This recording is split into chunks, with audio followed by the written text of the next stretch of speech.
ਕਰਤਾ ਪੁਰਖ ਨਿਰਭਉ ਨਿਰਵੈਰ ਅਕਾਲ ਮੂਰਤ ਅਜੂਨੀ ਸੈਭੰ ਗੁਰ ਪ੍ਰਸਾਦ ਜਪ। ਆਦਿ ਸੱਚ ਜੁਗਾਦਿ ਸੱਚ ਹੈ ਭੀ ਸੱਚ।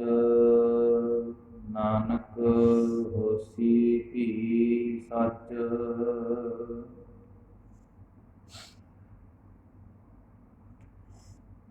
ਗਿਆਨ ਧਿਆਨ ਕਿਛ ਕਰਮ ਨਾ ਜਾਣਾ, ਸਾਰ ਨਾ ਜਾਣਾ ਤੇਰੀ।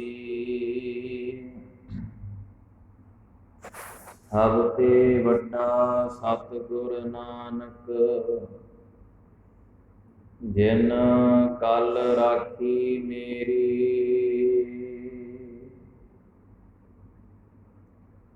ਮੈਂ ਮੂਰਖ ਕੀ ਕੇਤਕ ਬਾਤ ਹੈ, ਕੋਟ ਪਰਾਧੀ ਤਰਿਆ ਰੇ। ਗੁਰ ਨਾਨਕ ਜਿਨ ਸੁਣਿਆ ਵੇਖਿਆ, ਸੇ ਫਿਰ ਗਰਭਾਸ ਨਾ ਪਰਿਆ ਰੇ।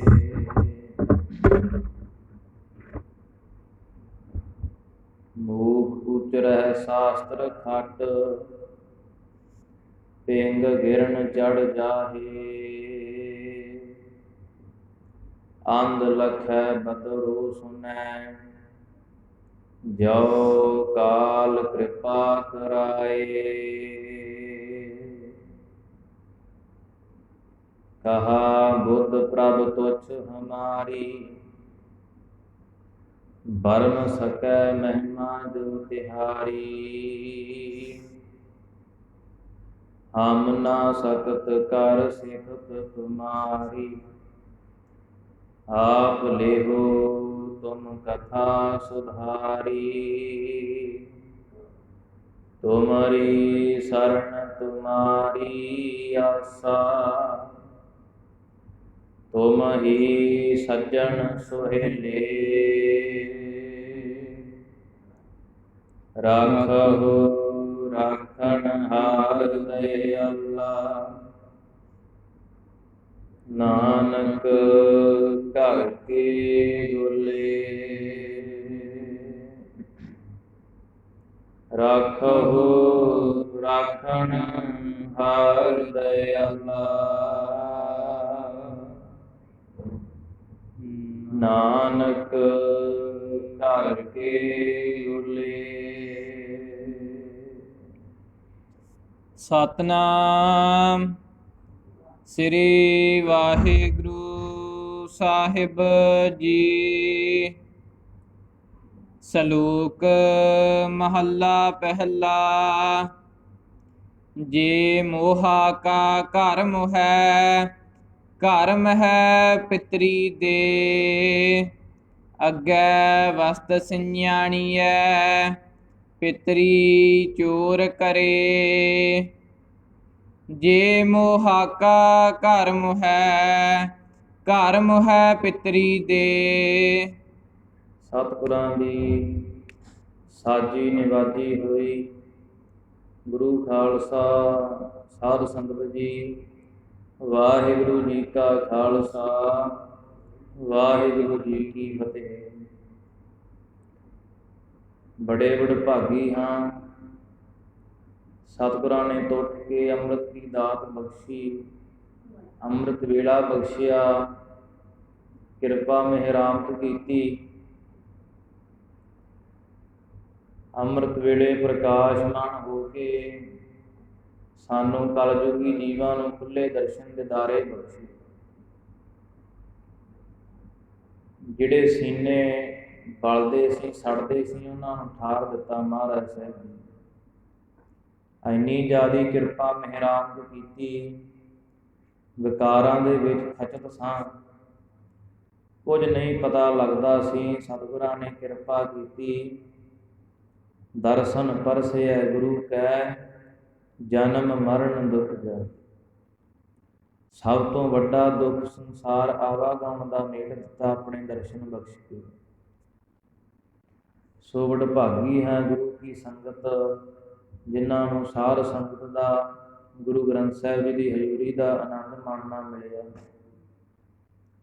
ਗੁਰਮੁਖ ਜਨਾਂ ਨੇ ਬੜੇ ਪ੍ਰੇਮ ਸਤਿਕਾਰ ਦੇ ਨਾਲ ਅੰਮ੍ਰਿਤ ਸਰੂਪ ਗੁਰਬਾਣੀ ਦੇ ਜਾਪ ਕੀਤੇ ਹਨ। ਸੰਗਤ ਨੇ ਬੜੇ ਪ੍ਰੇਮ ਸਤਿਕਾਰ ਦੇ ਨਾਲ ਗੁਰਬਾਣੀ ਸਰਵਣ ਕੀਤੀ ਹੈ। ਕਹਿਣ ਵਾਲਾ ਤੇ ਪਵਿੱਤਰ ਹੈ ਹੀ। ਤੀਸਰੇ ਪਾਤਸ਼ਾਹ ਪ੍ਰਮਾਣ ਕਰਦੇ ਨੇ, ਸੁਣਤੇ ਪੁਨੀਤ ਕਹਿਤੇ। ਸੁਣਨ ਵਾਲੇ ਦਾ ਨਾਮ ਸਤਿਗੁਰਾਂ ਨੇ ਪਹਿਲੋਂ ਦਰਜ ਕੀਤਾ। ਫਿਰ ਸੁਣਨ ਦੀਆਂ ਅਵਸਥਾ ਦੀਆਂ ਪੌੜੀਆਂ ਜਪਜੀ ਸਾਹਿਬ ਅੰਦਰ ਗੁਰਬਾਣੀ ਅੰਦਰ ਦਰਜ ਕੀਤੀਆਂ ਕਿ ਗੁਰਬਾਣੀ ਸੁਣਨ ਦਾ ਲਾਭ ਕਿੰਨਾ ਜ਼ਿਆਦਾ ਹੈ। ਇਸ ਕਰਕੇ ਆਓ ਸੁਣ ਹਰ ਕਥਾ ਉਤਾਰੀ ਮੈਲ, ਮਹਾ ਪੁਨੀਤ ਭਏ ਸੁਖ ਸੈਲ। ਹਰੀ ਵਾਹਿਗੁਰੂ ਦੀ ਕਥਾ ਸਰਵਣ ਕਰੀਏ, ਸਾਰੇ ਜੁੜ ਮਿਲ ਕੇ ਦੇਵਤਿਆਂ ਵਾਂਗੂ ਸਮਾਧੀਆਂ ਲਾ ਕੇ ਬਹੀਏ। ਸਤਿਗੁਰਾਂ ਦਾ ਇੱਕ ਇੱਕ ਉਪਦੇਸ਼ ਆਪਦੇ ਹਿਰਦੇ ਦੇ ਅੰਦਰ ਵਸਾਈਏ। ਮਨੋ ਬਿਰਤੀਆਂ ਨੂੰ ਇਕਾਗਰ ਕਰੀਏ। ਚੱਲ ਰਹੀ ਸ੍ਰੀ ਆਸਾ ਜੀ ਕੀ ਵਾਰ ਦੀ ਗੁਰਬਾਣੀ ਦੀ ਲੜੀਵਾਰ ਕਥਾ ਦੇ ਨਾਲ ਜੁੜੀਏ। ਜਿਹੜਾ ਸਤਿਗੁਰਾਂ ਨੇ ਸੰਸਾਰ ਦੇ ਵਿੱਚ ਵਹਿਮਾਂ ਭਰਮਾਂ ਨੂੰ ਖੰਡਿਆ ਹੈ, ਪਖੰਡਾਂ ਦਾ ਖੰਡਨ ਕੀਤਾ ਹੈ, ਉਹ ਸਾਰੇ ਸਰਵਣ ਕਰੀਏ ਜੀ। ਆਖੀਏ ਜੀ ਸਤਿਨਾਮ ਸ੍ਰੀ ਵਾਹਿਗੁਰੂ ਸਾਹਿਬ ਜੀ। ਫਿਰ ਆਖੀਏ ਜੀ ਸਤਿਨਾਮ ਸ੍ਰੀ ਵਾਹਿਗੁਰੂ ਸਾਹਿਬ ਜੀ। ਸਤਿਨਾਮ ਸ੍ਰੀ ਵਾਹਿਗੁਰੂ ਸਾਹਿਬ ਜੀ। ਸ਼ਲੋਕ ਮਹੱਲਾ ਪਹਿਲਾ। ਸ਼ਬਦ ਜਿੱਤੀ ਸਿੱਧ ਮੰਡਲੀ, ਕੀ ਤੋਸ ਆਪਣਾ ਪੰਥ ਨਿਰਾਲਾ। ਜਗਤ ਸੁਆਮੀ ਗੁਰੂ ਨਾਨਕ ਦੇਵ ਜੀ ਨਿਰੰਕਾਰ ਪਰਮਾਤਮਾ ਜੀ, ਬੇਦੀ ਕੁਲ ਦੇ ਦੀਪਕ ਨਿਸ਼ਾਨ ਕੇਤੂ, ਸਮੁੱਚੇ ਸੰਸਾਰ ਦੇ ਰਹਿਬਰ ਕਰਤਾ ਧਰਤਾ ਜੀ ਮਹਾਰਾਜ, ਜਿਨ੍ਹਾਂ ਦੀ ਬਾਬਤ ਭਾਈ ਗੁਰਦਾਸ ਜੀ ਲਿਖਦੇ ਨੇ, ਸ਼ਬਦ ਦਿੱਤੀ ਸਿੱਧ ਮੰਡਲੀ। ਜਿਨ੍ਹਾਂ ਨੇ ਉਸ ਵਾਹਿਗੁਰੂ ਦੇ ਸ਼ਬਦ ਦੇ ਨਾਲ ਹੀ ਹੰਕਾਰੀ ਵਿਕਾਰੀ ਸਿੱਧਾਂ ਦੀ ਮੰਡਲੀ ਜਿੱਤ ਲਈ। ਸਾਰਿਆਂ ਨੇ ਜਪਜੀ ਸਾਹਿਬ ਸਿੱਧਾਂ ਦੇ ਨਾਲ ਵਾਰਤਾਤ ਸਰਵਣ ਕੀਤੀ ਹੈ। ਸਾਰਿਆਂ ਨੂੰ ਗਿਆਤ ਹੀ ਹੈ ਕਿਵੇਂ ਸਿੱਧਾਂ ਨੇ ਸਵਾਲ ਪੁੱਛੇ। ਨਵੇਂ ਤੋਂ ਨਵਾਂ ਸਵਾਲ ਤੇ ਉਦੋਂ 100 ਗੁਣਾ ਵੱਧ ਸਤਿਗੁਰਾਂ ਨੇ ਪ੍ਰਤੱਖ ਜਵਾਬ ਦਿੱਤਾ। ਤਾਈਓਂ ਤੇ ਭਾਈ ਗੁਰਦਾਸ ਜੀ ਵਰਣਨ ਕਰਦੇ ਨੇ ਕਿ ਤੋਸ ਆਪਣਾ ਪੰਥ ਨਿਰਾਲਾ। ਜਿਹੜਾ ਨਿਰਾਲਾ ਪੰਥ ਹੈ, ਸੁੱਧ ਪੰਥ ਹੈ, ਖਾਲਸ ਪੰਥ ਹੈ, ਉਹ ਮਹਾਰਾਜ ਸਾਹਿਬ ਜੀ ਭਾਈ ਗੁਰਦਾਸ ਜੀ ਪ੍ਰਮਾਣ ਕਰਦੇ ਨੇ ਕਿ ਸਤਿਗੁਰਾਂ ਨੇ ਉਹ ਪ੍ਰਗਟ ਕਰ ਲਿਆ। ਐਸੇ ਸ਼ਬਦ ਨੂੰ ਸਰਵਣ ਕਰਨ ਦੇ ਵਾਸਤੇ ਸਾਰੇ ਪ੍ਰੇਮ ਸਤਿਕਾਰ ਦੇ ਵਿੱਚ ਭਿੱਜ ਕੇ ਮਨੋ ਬਿਰਤੀਆਂ ਨੂੰ ਇਕਾਗਰ ਕਰੀਏ ਜੀ। ਜੇ ਮੁਹਾਕਾ ਘਰ ਮੁਹੈ, ਘਰ ਮੁਹੈ ਪਿਤਰੀ ਦੇ। ਜਗਤ ਜਲੰਦੇ ਨੂੰ ਤਾਰਦੇ ਹੋਏ ਮਹਾਰਾਜ ਸਾਹਿਬ ਜੀ ਧੰਨ ਗੁਰੂ ਨਾਨਕ ਦੇਵ ਜੀ ਨਿਰੰਕਾਰ ਪਰਮਾਤਮਾ ਜੀ ਲਾਹੌਰ ਸ਼ਹਿਰ ਪਹੁੰਚੇ ਹਨ। ਹਜੇ ਸ਼ਹਿਰ ਦੇ ਅੰਦਰ ਮਹਾਰਾਜ ਸਾਹਿਬ ਜੀ ਨੇ ਪ੍ਰਵੇਸ਼ ਹੀ ਕੀਤਾ ਹੈ। ਸਤਿਗੁਰਾਂ ਨੇ ਕਿਤੇ ਅਸਥਾਨ ਤੇ ਡੇਰਾ ਲਾਇਆ, ਕਿਤੇ ਵਿਸ਼ਰਾਮ ਕੀਤਾ ਤੇ ਲਾਹੌਰ ਸ਼ਹਿਰ ਦੇ ਵਿੱਚ ਇੱਕ ਬਾਣੀਆ ਹੈ ਜਿਹਦਾ ਨਾਮ ਹੈ ਦੁਨੀ ਚੰਦ। ਦੁਨੀ ਚੰਦ ਨਾਂ ਦਾ ਬਾਣੀਆ ਹੈ ਲਾਹੌਰ ਸ਼ਹਿਰ ਦੇ ਵਿੱਚ। ਉਹ ਆਪਣੇ ਪਿਤਾ ਦੇ ਨਿਮਿਤ ਸ਼ਰਾਧ ਕਰਾ ਰਿਹਾ। ਸ਼ਰਾਧ ਹੁੰਦੇ ਨੇ ਕਿ ਹਿੰਦੂ ਮਤ ਦੇ ਵਿੱਚ ਮੰਨਿਆ ਜਾਂਦਾ ਸੀ ਕਿ ਜੇ ਕਿਸੇ ਦਾ ਕੋਈ ਘਰ ਦਾ ਵੱਡਾ ਬਜ਼ੁਰਗ ਚੜ੍ਹਾਈ ਕਰ ਜੇ, ਫਿਰ ਪਰਿਵਾਰ ਵਾਲੇ ਮਗਰੋਂ ਸ਼ਰਾਧ ਕਰਾਉਂਦੇ ਸੀ, ਬਾਹਮਣਾਂ ਨੂੰ ਭੋਜਨ ਪਾਣੀ ਛਕਾਉਂਦੇ ਸੀ, ਉਹਨਾਂ ਦਾ ਦਾਨ ਪੁੰਨ ਕਰਦੇ ਸੀ। ਲੋਕ ਸਮਝਦੇ ਸੀ ਕਿ ਜੇ ਬਾਹਮਣਾਂ ਨੂੰ ਪ੍ਰਸ਼ਾਦਾ ਛਕਾਇਆ ਤੇ ਸਾਡੇ ਜਿਹੜੇ ਪਿੱਤਰ ਨੇ, ਪੁਰਖੇ ਸਾਡੇ ਮਰ ਕੇ ਗਏ ਨੇ ਪ੍ਰਲੋਕ ਦੇ ਅੰਦਰ, ਉਹਨਾਂ ਨੂੰ ਪਹੁੰਚੇਗਾ, ਇਹ ਬਾਹਮਣਾਂ ਨੂੰ ਨਹੀਂ ਲੱਗਣਾ। ਇਸ ਕਰਕੇ ਹਿੰਦੂ ਮਤ ਦੇ ਅੰਦਰ ਇਹ ਸ਼ਰਾਧ ਕਰਾਏ ਜਾਂਦੇ ਸੀ। ਮੰਨਿਆ ਜਾਂਦਾ ਸੀ ਕਿ ਜੋ ਭੋਜਨ ਪਾਣੀ ਹੈ ਉਹ ਸਾਡੇ ਪਿੱਤਰਾਂ ਨੂੰ ਮਿਲੇ। ਉਹ ਦੁਨੀ ਚੰਦ ਬਾਣੀਆਂ ਵੀ ਭੋਜਨ ਪਾਣੀ ਇਸੇ ਪ੍ਰਕਾਰ ਹੀ ਬਾਹਮਣਾਂ ਨੂੰ ਛਕਾਉਂਦਾ ਸੀ। ਜਦੋਂ ਪਤਾ ਲੱਗਾ ਨਾ ਕਿ ਜਗਤ ਸੁਆਮੀ ਜਗਤ ਜਲੰਧੇ ਨੂੰ ਠਾਰਨ ਦੇ ਵਾਸਤੇ ਗੁਰੂ ਨਾਨਕ ਦੇਵ ਜੀ ਮਹਾਰਾਜ ਲਾਹੌਰ ਸ਼ਹਿਰ ਵਿੱਚ ਆਏ ਹਨ, ਮਹਿਮਾ ਤੇ ਸਤਿਗੁਰਾਂ ਦੀ ਪਹਿਲਾਂ ਹੀ ਜਾਣਦਾ ਸੀ ਉਹ ਬਾਣੀਆਂ, ਭੱਜ ਕੇ ਗਿਆ ਕਿ ਗੁਰੂ ਨਾਨਕ ਦੇਵ ਜੀ ਕਿੱਥੇ ਬੈਠੇ ਨੇ, ਮੈਂ ਦਰਸ਼ਨ ਕਰਾਂ।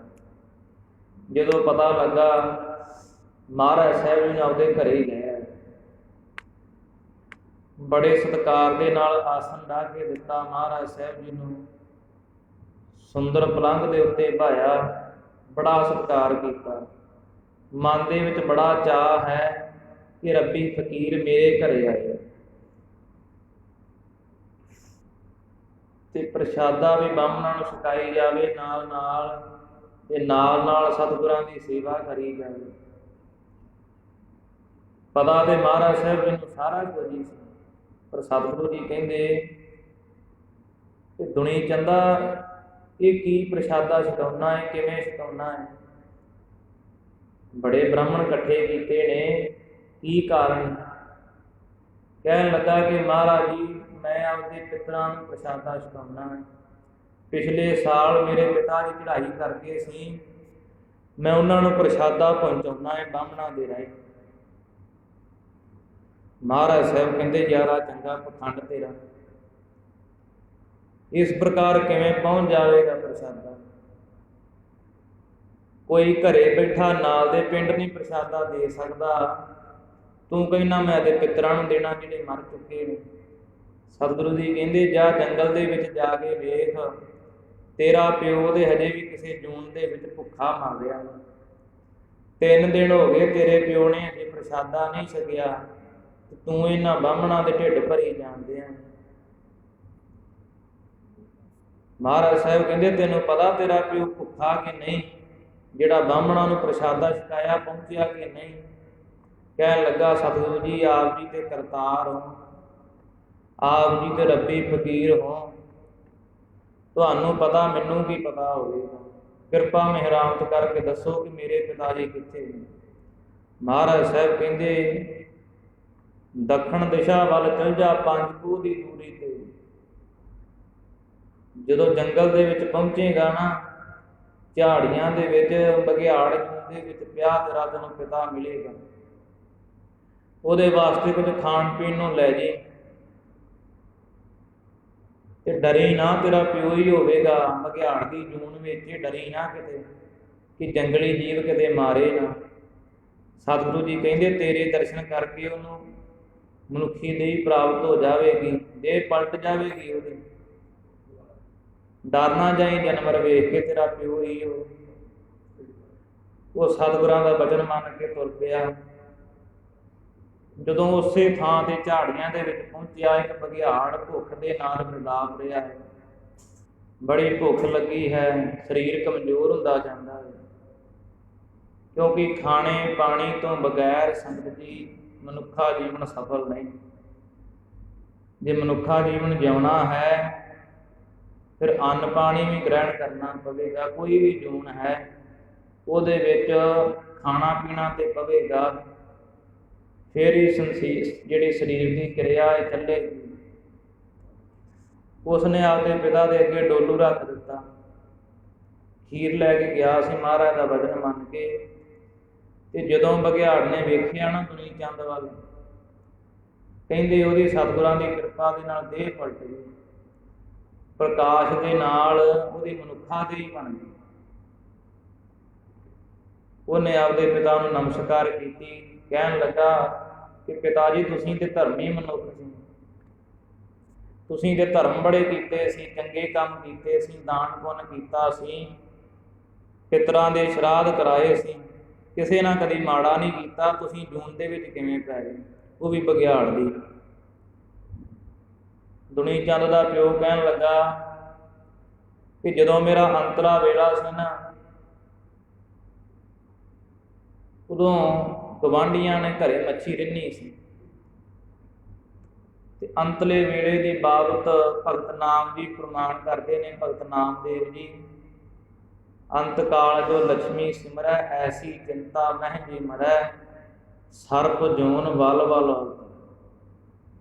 ਗੁਰਬਾਣੀ ਦੇ ਵਿੱਚ ਪ੍ਰਮਾਣ ਆਉਂਦਾ ਹੈ ਕਿ ਜਿਹੜਾ ਅੰਤਲਾ ਵੇਲਾ ਹੈ ਨਾ, ਭਾਵੇਂ ਕੋਈ ਜਿੰਨਾ ਮਰਜ਼ੀ ਰੱਬ ਦਾ ਭਗਤ ਹੋਵੇ, ਭਾਵੇਂ ਕੋਈ ਚੋਰ ਹੋਵੇ, ਠੱਗ ਹੋਵੇ, ਜਿਹੜਾ ਅੰਤਲਾ ਵੇਲਾ ਸੰਭਾਲ ਲੈਂਦਾ ਹੈ, ਕਹਿੰਦੇ ਗਾਂ ਫਿਰ ਉਹਦਾ ਜਨਮ ਵੀ ਸਫਲਾ ਹੋ ਜਾਂਦਾ।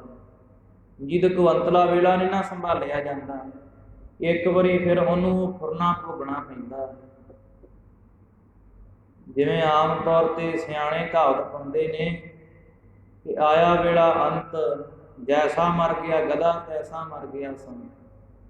ਇਹ ਕਿਉਂ ਕਹਿੰਦੇ ਨੇ? ਸੰਤ ਨੂੰ ਗਧੇ ਨਾਲ ਨਹੀਂ ਬੁਲਾਇਆ ਜਾਂਦਾ। ਇੱਥੇ ਕਿਹਾ ਜਾਂਦਾ ਹੈ ਕਿ ਜੇ ਹੁਣ ਮੌਤ ਦੇ ਵੇਲੇ ਮਨੁੱਖ ਦੀ ਬਿਰਤੀ ਕਿਤੇ ਮਾੜੀ ਵਾਸਨਾ 'ਤੇ ਚਲੇ ਜਾਵੇ, ਹੁਣ ਜਿਵੇਂ ਦੁਨੀ ਚੰਦ ਦੇ ਪਿਓ ਦੀ ਵਾਸਨਾ ਚਲੀ ਗਈ ਕਿ ਮੱਛੀ ਰਿੰਨਣ ਦੇ ਗਵਾਂਢੀ, ਉੱਧਰੋਂ ਉਹਦੀ ਮੌਤ ਹੋ ਗਈ ਤੇ ਉੱਧਰੋਂ ਮੱਛੀ ਦਾ ਪੁਰਣਾ ਆ ਗਿਆ ਕਿ ਮਾਸ ਖਾਣਾ। ਇਸ ਕਰਕੇ ਉਹਦੀ ਜੂਨ ਜਿਹੜੀ ਉਹ ਬਘਿਆੜ ਵਾਲੀ ਬਣ ਗਈ, ਪਸ਼ੂ ਬਿਰਤੀ ਬਣ ਗਈ ਉਹਦੀ। ਜਿਹੋ ਜਿਹੀ ਮੌਤ ਵੇਲੇ ਸਮਾਂ ਉਹੋ ਜਿਹਾ ਬਣਦਾ ਹੈ, ਜਿਹੋ ਜਿਹਾ ਪੁਰਨਾ ਮਨ ਦੇ ਵਿੱਚ ਉੱਠੇਗਾ, ਉਹੋ ਜਿਹਾ ਸਮਾਂ ਮਹਾਰਾਜ ਸਾਹਿਬ ਜੀ ਕਹਿੰਦੇ ਬਣ ਜਾਂਦਾ। ਤੇ ਉਹਦਾ ਪਿਓ ਕਹਿਣ ਲੱਗਾ ਕਿ ਤੂੰ ਗੁਰੂ ਨਾਨਕ ਦੇਵ ਜੀ ਦੇ ਦਰਸ਼ਨ ਕਰਕੇ ਆਇਆ ਸੀ, ਤੇ ਜਦੋਂ ਮੈਂ ਤੇਰੇ ਦਰਸ਼ਨ ਕੀਤੇ ਤੇ ਮੇਰੀ ਦੇਹ ਪਲਟ ਗਈ, ਹੁਣ ਮੈਂ ਸੱਚਖੰਡ ਨੂੰ ਜਾਵਾਂਗਾ, ਕਿਉਂਕਿ ਮੇਰਾ ਜਿਹੜਾ ਕਰਮ ਸੀ, ਸਤਿਗੁਰਾਂ ਨੇ ਮੇਰੀ ਜੂਨ ਕੱਟ ਦਿੱਤੀ, ਜਿਹੜੀ ਮੇਰੀ ਵਾਸਨਾ ਸੀ ਉਹ ਖਤਮ ਕਰ ਦਿੱਤੀ ਮਾਸ ਖਾਣ ਵਾਲੀ। ਤੇ ਉਹਦਾ ਜਿਹੜਾ ਪਿਤਾ ਸੀ ਦੁਨੀ ਚੰਦ ਦਾ, ਬਾਣੀਏ ਦਾ, ਉਹ ਕਹਿਣ ਲੱਗਾ ਕਿ ਤੂੰ ਵੀ ਗੁਰੂ ਨਾਨਕ ਦੇਵ ਜੀ ਦੇ ਚਰਨ ਫੜ ਲਈ ਜਾ ਕੇ, ਉਹਨਾਂ ਤੋਂ ਬਗੈਰ ਨਹੀਂ ਆਪਾਂ ਨੂੰ ਕਿਸੇ ਨੇ ਛਡਾਉਣਾ। ਇਹ ਜਿੰਨੇ ਆਪਾਂ ਸ਼ਰਾਧ ਕਰਾਉਂਦੇ ਆ, ਇਹ ਤੇ ਬਾਹਮਣਾਂ ਨੂੰ ਖਵਾਈ ਜਾਂਦੇ, ਕਿਸੇ ਨੂੰ ਨਹੀਂ ਲੱਗਦੇ ਜਾ ਕੇ, ਹਰਜੇ ਨੂੰ ਕੀ ਰਜਾਉਣਾ। ਇਸ ਪ੍ਰਕਾਰ ਉਹਦਾ ਪਿਤਾ ਇੰਨੀ ਗੱਲ ਕਹਿ ਕੇ, ਇੰਨਾ ਬਚਨ ਕਹਿ ਕੇ ਉਹ ਤੇ ਸੱਚਖੰਡ ਨੂੰ ਚਲਾ ਗਿਆ। ਤੇ ਦੁਨੀ ਚੰਦ ਘਰੇ ਆਇਆ ਜਦੋਂ ਵਾਪਸ, ਮਹਾਰਾਜ ਸਾਹਿਬ ਜੀ ਦੇ ਚਰਨੀ ਪੈ ਗਿਆ ਕਿ ਸਤਿਗੁਰੂ ਜੀ, ਆਪ ਜੀ ਦਾ ਧੰਨਵਾਦ, ਆਪ ਜੀ ਨੇ ਮੇਰੇ ਪਿਤਾ ਜੀ ਨੂੰ ਜੂਨ ਤੋਂ ਮੁਕਤ ਕਰ ਦਿੱਤਾ। ਮਹਾਰਾਜ ਅੱਗੇ ਬੇਨਤੀਆਂ ਕਰਨ ਲੱਗਾ, ਸਤਿਗੁਰੂ ਜੀ ਸਾਡੇ ਤੋਂ ਭੁੱਲ ਹੋ ਗਈ, ਅਸੀਂ ਅਣਜਾਣ ਜੀਵ ਸੀ, ਸਾਨੂੰ ਨਹੀਂ ਇੰਨਾ ਪਤਾ ਸੀ। ਤੇ ਲਾਗੇ ਦੁਨੀ ਚੰਦ ਦੇ ਭਰਾ ਵੀ ਬੈਠੇ ਸੀ, ਭਾਂਗੂ ਤੇ ਮੰਗੂ ਨਾਮ ਸੀ ਦੋਵਾਂ ਦੇ। ਉਹ ਕਹਿਣ ਲੱਗੇ ਕਿ ਸਤਿਗੁਰੂ ਜੀ, ਬਾਹਮਣ ਕਹਿੰਦੇ ਨੇ ਕਿ ਜੇ ਚੋਰੀ ਵਾਲਾ ਵੀ ਧਨ ਹੋਵੇ ਉਹਦੇ ਵੀ ਸ਼ਰਾਧ ਕਰਾਓ, ਕਿਉਂਕਿ ਸੰਗਤ ਜੀ ਸਮਾਂ ਹੀ ਉਦੋਂ ਉਹੋ ਜਿਹਾ ਸੀ, ਬਾਹਮਣਾਂ ਨੂੰ ਭੁੱਖ ਬਾਹਲੀ ਜ਼ਿਆਦਾ ਪਈ ਸੀ। ਉਹਨਾਂ ਨੂੰ ਲੱਗਦਾ ਸੀ ਕਿਸੇ ਪ੍ਰਕਾਰ ਕਿਸੇ ਵੇਲੇ ਵੀ ਕੋਈ ਪੈਸਾ ਆ ਜਾਵੇ ਉਹਨੂੰ ਨਾ ਨਹੀਂ ਕਰਨੀ। ਤੇ ਉਹਦੇ ਜਿਹੜੇ ਦੁਨੀ ਚੰਦ ਦੇ ਭਰਾ ਸੀ, ਮਹਾਰਾਜ ਅੱਗੇ ਬੇਨਤੀ ਕਰਨ ਲੱਗੇ ਕਿ ਬਾਹਮਣ ਕਹਿੰਦੇ ਨੇ ਭਾਵੇਂ ਚੋਰੀ ਦਾ ਧਨ ਨਹੀਂ ਹੋਵੇ, ਕਿਸੇ ਨਾਲ ਠੱਗੀ ਮਾਰੀ ਹੋਵੇ, ਭਾਵੇਂ ਕਿਸੇ ਨੂੰ ਮਾਰ ਕੇ ਪੈਸੇ ਲੈ ਆਓ, ਸ਼ਰਾਧ ਜ਼ਰੂਰ ਕਰਾਓ। ਫਿਰ ਉਹਨਾਂ ਗੁਰਸਿੱਖਾਂ ਦੀ ਬਾਬਤ ਸਾਰੇ ਸੰਸਾਰ ਦੇ ਉੱਤੇ ਸਤਿਗੁਰੂ ਜੀ ਸ਼ਬਦ ਦਾ ਪ੍ਰਕਾਸ਼ ਕਰਦੇ ਹਨ। ਜੇ ਮੁਹਾਕਾ ਘਰ ਮੁਹੈ, ਘਰ ਮੁਹੈ ਪਿਤਰੀ ਦੇ। ਸਤਿਗੁਰੂ ਜੀ ਕਹਿੰਦੇ ਗੁਰਸਿੱਖੋ, ਜੇ ਕੋਈ ਠੱਗੀ ਮਾਰ ਕੇ ਆਵੇ, ਮੁਹਾਕਾ ਕਹਿੰਦੇ ਕਿ ਠੱਗੀ ਮਾਰ। ਮਹਾਰਾਜ ਸਾਹਿਬ ਕਹਿੰਦੇ ਗੁਰਸਿੱਖੋ, ਜੇ ਕੋਈ ਕਿਸੇ ਦੇ ਘਰ ਠੱਗੀ ਮਾਰ ਕੇ ਆਵੇ, ਕਿਸੇ ਦਾ ਘਰ ਲੁੱਟ ਕੇ ਆਵੇ, ਤੇ ਘਰ ਲੁੱਟੇ ਧਨ ਦੇ ਨਾਲ ਕਵੇ ਕਿ ਮੈਂ ਪਿਤਰਾਂ ਦੇ ਨਿਮਿਤ ਸ਼ਰਾਧ ਕਰਾਉਣੇ, ਕਿ ਪਿਤਰਾਂ ਨੂੰ ਭੋਜਨ ਛਕਾਉਣਾ ਏ, ਅੱਗੇ ਵਸਤ ਸਿਆਣੀਐ ਪਿਤਰੀ ਚੋਰ ਕਰੇ। ਸਭ ਤੋਂ ਪਹਿਲਾਂ ਤੇ ਮਹਾਰਾਜ ਸਾਹਿਬ ਕਹਿੰਦੇ ਇਹ ਗੁਰਮਤਿ ਦਾ ਸਿਧਾਂਤ ਨਹੀਂ ਹੈ ਕਿ ਸ਼ਰਾਧ ਕਰਾਓ। ਗੁਰਮਤਿ ਨਹੀਂ ਮੰਨਦੇ, ਗੁਰੂ ਗ੍ਰੰਥ ਸਾਹਿਬ ਜੀ ਨਹੀਂ ਮੰਨਦੇ ਕਿ ਸ਼ਰਾਧ ਕਰਾਓ। ਗੁਰੂ ਨਾਨਕ ਨੇ ਤੇ ਇੱਕੋ ਹੀ ਸ਼ਰਾਧ ਕਰਾਇਆ, ਉਹ ਕਾਹਦਾ? ਤੇ ਲੰਗਰ ਦੀ ਪ੍ਰਥਾ ਚਲਾਤੀ। ਭਾਈ ਇਹੋ ਹੀ ਸ਼ਰਾਧ ਮੰਨਿਆ ਜਾਂਦਾ ਗੁਰਸਿੱਖਾਂ ਦੇ ਅੰਦਰ। ਮਹਾਰਾਜ ਸਾਹਿਬ ਕਹਿੰਦੇ ਅੱਗੇ ਵਸਤ ਸਿਆਣੀਐ ਪਿਤਰੀ ਚੋਰ ਕਰੇ। ਜੇ ਕੋਈ ਕਵੇ ਨਾ ਕਿ ਮੈਂ ਠੱਗੀ ਮਾਰ ਕੇ ਕਿਸੇ ਦਾ ਘਰ ਲੁੱਟ ਕੇ ਗਊ ਗਰੀਬ ਦੀ ਹੱਤਿਆ ਕਰਕੇ ਆਪਦੇ ਪਿੱਤਰਾਂ ਨੂੰ ਪ੍ਰਸ਼ਾਦਾ ਛਕਾ ਦੇਵਾਂ, ਸਤਿਗੁਰੂ ਜੀ ਕਹਿੰਦੇ ਕਿਤੇ ਭੁਲੇਖੇ 'ਚ ਨਾ ਰਹੋ, ਤੁਹਾਡੇ ਪਿੱਤਰ ਜਿਹੜੇ ਰੱਜ ਜਾਣਗੇ। ਜੇ ਤੁਸੀਂ ਮੰਨਦੇ ਹੋ ਕਿ ਸਾਡੇ ਪਿੱਤਰਾਂ ਨੂੰ ਜਿਹੜਾ ਭੋਜਨ ਭੇਜਿਆ ਉਹ ਪਹੁੰਚ ਗਿਆ, ਮਹਾਰਾਜ ਸਾਹਿਬ ਕਹਿੰਦੇ ਅੱਗੇ ਵਸਤ ਸਿਆਣੀਐ, ਉਹ ਤੇ ਪਰਲੋਕ ਦੇ ਵਿੱਚ ਖਸਮ ਦੀ ਦਰਗਾਹ ਦੇ ਅੰਦਰ ਜਾ ਕੇ ਪਤਾ ਲੱਗੇਗਾ। ਜਦੋਂ ਪਿਤਰੀ ਚੋਰ ਕਰੇ, ਉਹ ਚੋਰੀ ਵਾਲੇ ਧਨ ਦੇ ਨਾਲ ਜਿਹੜਾ ਪਿੱਤਰਾਂ ਨੂੰ ਪ੍ਰਸ਼ਾਦਾ ਭੇਜਿਆ ਨਾ, ਉਹ ਫਿਰ ਪਿੱਤਰਾਂ ਦੇ ਮੂੰਹ ਤੇ ਦਾਗ ਲੱਗ ਜਾਂਦਾ ਕਾਲਾ ਕਿ ਚੋਰੀ ਵਾਲਾ ਪ੍ਰਸ਼ਾਦਾ ਇਹਨੂੰ ਆਇਆ। ਇਹ ਸਤਿਗੁਰਾਂ ਨੇ ਸਾਡੇ ਜੀਵਾਂ ਨੂੰ ਗਿਆਨ ਬਖਸ਼ਿਆ, ਸਾਨੂੰ ਉਪਦੇਸ਼ ਬਖਸ਼ਿਆ ਹੈ। ਜਿਵੇਂ ਕਲਗੀਧਰ ਮਹਾਰਾਜ ਸਾਹਿਬ ਜੀ ਨੇ ਸਾਨੂੰ ਉਪਦੇਸ਼ ਦਿੱਤਾ ਕਿ ਗੁਰਸਿੱਖੋ ਦਸਵੰਧ ਕੱਢੋ, ਗੁਰੂ ਘਰ ਦੇ ਲਈ ਦਸਵੰਧ ਹਰੇਕ ਗੁਰਸਿੱਖ ਨੇ ਕੱਢਣਾ। ਪਰ ਗੁਰੂ ਨਾਨਕ ਦੇਵ ਜੀ ਇੱਥੇ ਸ਼ੰਕਾ ਨਿਵਰਤ ਕਰਦੇ ਨੇ। ਕਈ ਸੰਗਤ ਜੀ ਇਸ ਪ੍ਰਕਾਰ ਕਰਦੇ ਨੇ ਕਿ ਵੱਡੀ ਲੈ ਕੇ ਹੱਥ ਗਵਾਏ, ਵੱਡੀਆਂ ਲੈ ਲੈਂਦੇ ਨੇ, ਰਿਸ਼ਵਤ ਲੈਂਦੇ ਦਿੰਦੇ ਨੇ, ਬੜਾ ਕੁਝ ਕਰਦੇ ਨੇ, ਮਾੜੇ ਕਰਮਾਂ ਦੇ ਨਾਲ ਪੈਸੇ ਕਮਾਉਂਦੇ ਨੇ। ਫਿਰ ਕਹਿੰਦੇ ਅਸੀਂ ਦਾਨ ਪੁੰਨ ਕੀਤਾ ਬੜਾ ਜ਼ਿਆਦਾ। ਭਾਈ ਉਹ ਪੈਸਾ ਵੀ ਵੇਖੋ ਕਿੱਧਰੋਂ ਆਇਆ, ਕੋਈ ਕਿਰਤ ਕਮਾਈ ਦਾ ਪੈਸਾ ਤੇ ਨਹੀਂ ਸੀ ਉਹ ਜਿਹਦੇ ਨਾਲ ਤੁਸੀਂ ਦਾਨ ਪੁੰਨ ਕੀਤਾ। ਜਿੱਥੇ ਮਹਾਰਾਜ ਸਾਹਿਬ ਜੀ ਨੇ ਦਸਵੰਧ ਕੱਢਣ ਨੂੰ ਕਿਹਾ, ਉੱਥੇ ਇਹ ਵੀ ਸਮਝਾਇਆ ਕਰ ਸਿੱਖੋ ਕਿਰਤ ਕਮਾਈ ਕਰਕੇ ਦਸਵੰਧ ਕੱਢੋ। ਜੇ ਕਿਸੇ ਨੂੰ ਦਾਨ ਪੁੰਨ ਕਰਨਾ ਨਾ, ਉਹ ਕਿਰਤ ਕਮਾਈ ਕਰਕੇ ਕੱਢੋ। ਕਿਤੇ ਇਹ ਨਾ ਹੋਵੇ ਪੁੰਨ ਕਰਦੇ ਕਰਦੇ ਅਸੀਂ ਪਾਪ ਬੀਜ ਲਈਏ।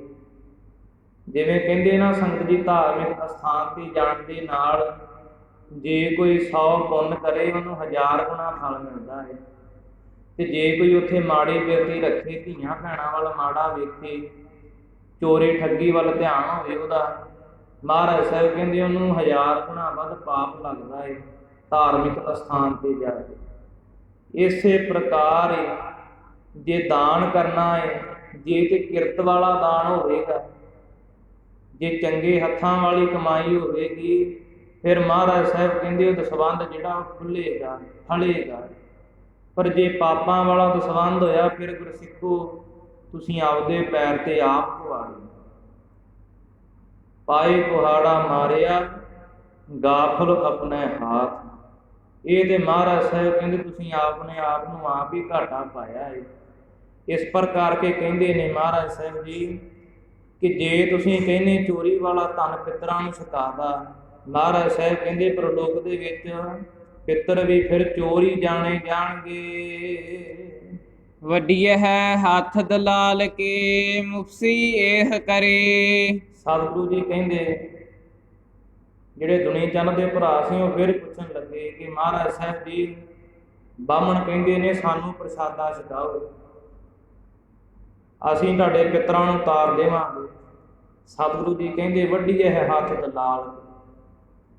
ਐਸੀ ਦਲੀਲ ਦੇਣ ਵਾਲੇ ਦੇ ਹੱਥ ਹੀ ਵੱਢ ਦੇਣੇ ਚਾਹੀਦੇ ਨੇ, ਕਿਉਂਕਿ ਉਹਨਾਂ ਸਮਿਆਂ ਦੇ ਵਿੱਚ ਜੇ ਕੋਈ ਚੋਰ ਚੋਰੀ ਕਰਦਾ ਸੀ ਉਹਦੇ ਹੱਥ ਵੱਢ ਦਿੰਦੇ ਸੀ ਕਿ ਇਹਨੇ ਮੈਲੇ ਹੱਥਾਂ ਦੇ ਨਾਲ ਚੋਰੀ ਕੀਤੀ, ਇੰਨਾ ਪਾਪ ਕਮਾਇਆ। ਚੋਰੀ ਨੂੰ ਬੜਾ ਜ਼ਿਆਦਾ ਮਾੜਾ ਸਮਝਿਆ ਜਾਂਦਾ ਸੀ ਉਸ ਵੇਲੇ। ਹੁਣ ਤੇ ਚਲੋ ਸਾਰਾ ਕੁਝ ਚੱਲਣ ਲੱਗ ਪਿਆ, ਪਰ ਪਹਿਲੋਂ ਉਦੋਂ ਸਮੇਂ ਦੇ ਵਿੱਚ ਲੋਕ ਚੋਰੀ ਕਰਨ ਵਾਲੇ ਦੇ ਕਹਿੰਦੇ ਹੱਥ ਹੀ ਵੱਢ ਦਿੰਦੇ ਸੀ। ਇਹਦੇ ਹੱਥ ਹੀ ਨਾ ਰਹੂਗੇ, ਚੋਰੀ ਕਿਵੇਂ ਕਰੂਗੇ? ਮਹਾਰਾਜ ਸਾਹਿਬ ਜੀ ਕਹਿੰਦੇ ਨੇ ਵੱਡੀ ਇਹ ਹੱਥ ਦਲਾਲ ਕੇ, ਐਸੀ ਦਲੀਲ ਦੇਣ ਵਾਲੇ ਬਾਹਮਣ ਦੇ ਕਹਿੰਦੇ ਹੱਥ ਹੀ ਵੱਢ ਦਈਏ। ਜਿਹੜਾ ਐਸੀ ਸਲਾਹ ਦਿੰਦਾ ਹੈ ਨਾਨਕ ਅੱਗੇ ਸੋ ਮਿਲੈ ਜੇ ਖੱਟੇ ਘਾਲੇ ਦੇ। ਇਹ ਤੇ ਧਰਮ ਰਾਜੇ ਦੀ ਦਰਗਾਹ ਦੇ ਅੰਦਰ ਹੀ ਫੈਸਲੇ ਹੋਣੇ ਨੇ ਸਾਰੇ। ਪਾਪ ਚੋਰੀ ਕਰਨ ਵਾਲੇ ਨੂੰ ਵੀ ਓਨਾ ਹੀ ਲੱਗੇਗਾ, ਤੇ ਜਿਹੜਾ ਵਿੱਚ ਵਿਚੋਲਾ ਬਣਿਆ ਬਾਹਮਣ ਉਹਨੂੰ ਵੀ ਓਨਾ ਹੀ ਲੱਗੇਗਾ, ਤੇ ਜਿਹੜਾ ਗਾਂ ਪਿੱਤਰ ਮਰ ਕੇ ਪ੍ਰਲੋਕ ਨੂੰ ਗਿਆ ਉਹਨੂੰ ਵੀ ਓਨਾ ਹੀ ਲੱਗੇਗਾ। ਇਸ ਕਰਕੇ ਉਹ ਜਿਹੜੇ ਦੁਨੀ ਚੰਦ ਦੇ ਭਰਾ ਸੀ ਫਿਰ ਪੁੱਛਣ ਲੱਗੇ ਕਿ ਸਤਿਗੁਰੂ ਜੀ ਫਿਰ ਜੀਵ ਨੂੰ ਜਿਹੜੇ ਪੁੰਨ ਫਲ ਮਿਲਦੇ ਕਿਵੇਂ, ਇਹ ਸ਼ਰਾਧਾਂ ਕੀਤਿਆਂ ਦਾ ਫਾਇਦਾ ਵੀ ਹੁੰਦਾ ਕੋਈ ਕਿ ਨਹੀਂ। ਨਾਨਕ ਨਾਮ ਦੀ ਮੋਹਰ ਲਾ ਕੇ ਮਹਾਰਾਜ ਜੀ ਫਰਮਾਉਂਦੇ ਨੇ ਕਰਮਾ ਸੰਦੜਾ ਪਰ ਸਿੱਖੋ ਇਹ ਤੇ ਕਰਮਾਂ ਦਾ ਖੇਤ ਏ, ਜੇਹਾ ਬੀਜੈ ਸੋ ਲੁਣੈ ਕਰਮਾ ਸੰਦੜਾ ਖੇਤ। ਨਾਨਕ ਅੱਗੇ ਸੋ ਮਿਲੈ ਜੇ ਖੱਟੇ ਘਾਲੇ ਦੇ। ਜੋ ਕੁਝ ਸੰਗਤ ਜੀ ਬੀਜਾਂਗੇ ਨਾ ਉਹੀ ਸਾਨੂੰ ਮਿਲੇਗਾ। ਇਹ ਨਹੀਂ ਕਿ ਜੇ ਅਸੀਂ ਪੁੰਨ ਕਰ ਲਏ ਤੇ ਸਾਡੇ ਧੀਆਂ ਪੁੱਤ ਵੀ ਸਾਡੇ ਨਾਲ ਹੀ ਤੁਰ ਪੈਣਗੇ, ਉਹਨਾਂ ਨੂੰ ਆਪਦੀ ਕਮਾਈ ਕਰਨੀ ਪਵੇਗੀ, ਸਾਨੂੰ ਆਪਦੀ ਕਮਾਈ ਕਰਨੀ ਪਵੇਗੀ। ਆਪੋ ਆਪਣੇ ਚੱਕਰ ਤੇ ਸਾਰੇ ਆਏ ਨੇ ਇੱਥੇ। ਜਿਵੇਂ ਕੋਈ ਬਾਹਰਲੇ ਦੇਸ਼ ਜਾਂਦਾ, ਵਿਦੇਸ਼ ਦੇ ਵਿੱਚ ਸਰਕਾਰ ਨਹੀਂ ਸੋਚਦੀ ਮਾਈ ਦਾ ਬੱਚਾ ਛੋਟਾ ਅਜੇ ਇਹਨੂੰ ਵੀ ਨਾਲ ਹੀ ਭੇਜ ਦਿਓ। ਜਿਹਦਾ ਵੀਜ਼ਾ ਲੱਗਾ ਹੋਵੇਗਾ, ਜਿਹਦੇ ਕੋਲ ਪਾਸਪੋਰਟ ਹੋਵੇਗਾ ਉਹੀ ਬਾਹਰ ਜਾ ਸਕਦਾ, ਹੋਰ ਕੋਈ ਨਹੀਂ ਜਾ ਸਕਦਾ। ਉਹ ਨਹੀਂ ਵੇਖਦੇ ਕਿ ਬੱਚਾ ਛੋਟਾ ਕਿ ਵੱਡਾ ਹੈ, ਇਹਦੀ ਕੀ ਮਜਬੂਰੀ, ਇਹਨੂੰ ਨਾਲ ਜਾਣਾ ਪਵੇਗਾ। ਉਹਨਾਂ ਨੂੰ ਤੇ ਕੇਵਲ ਕਾਗਜ਼ੀ ਕਾਰਵਾਈ ਚਾਹੀਦੀ, ਜੇ ਉਹ ਪੂਰੀ ਹੈ ਤੇ ਫਿਰ ਚਲੇ ਜਾਵੇ। ਇਸੇ ਪ੍ਰਕਾਰ ਹੀ ਪ੍ਰਲੋਕ ਦਾ ਹਿਸਾਬ ਕਿਤਾਬ ਹੈ। ਜਿਨ ਜਿਨ ਨਾਮ ਧਿਆਇਆ ਤਿਨ ਕੀ ਕਾਜ ਸਰੇ। ਜਿਨ੍ਹਾਂ ਨੇ ਨਾਮ ਧਿਆਇਆ ਕਾਰਜ ਉਹਨਾਂ ਦੇ ਸਰੇ ਨੇ। ਇਹ ਨਹੀਂ ਕਿ ਮਾਂ ਸਾਰੀ ਉਮਰ ਨਾਮ ਜਪਦੀ ਰਹੀ ਤੇ ਫਲ ਜਿਹੜਾ ਪੁੱਤ ਲੈ ਜਾਵੇ। ਆਪੋ ਆਪਣਾ ਭਾਈ ਖੇਤ ਹੈ, ਆਪੇ ਕਿਸੇ ਨੇ ਬੀਜਣਾ ਹੈ, ਆਪੇ ਵੱਢਣਾ ਹੈ। ਤੇ ਉਹਨਾਂ ਗੁਰਸਿੱਖਾਂ ਦੇ ਬਾਬਤ ਮਹਾਰਾਜ ਸਾਹਿਬ ਜੀ ਕਹਿੰਦੇ ਨੇ ਖੱਟੇ ਘਾਲੇ ਦੇ। ਜੋ ਖੱਟਾਂਗੇ, ਜੋ ਘਾਲ ਕਮਾਈ ਕਰਾਂਗੇ ਉਹੀ ਪ੍ਰਾਪਤ ਹੋਵੇਗੀ। ਮਹੱਲਾ ਪਹਿਲਾ। ਜਿਉ ਜੋਰੂ ਸਿਰ ਨਾਵਨੀ ਆਵੈ ਵਾਰੋ ਵਾਰ।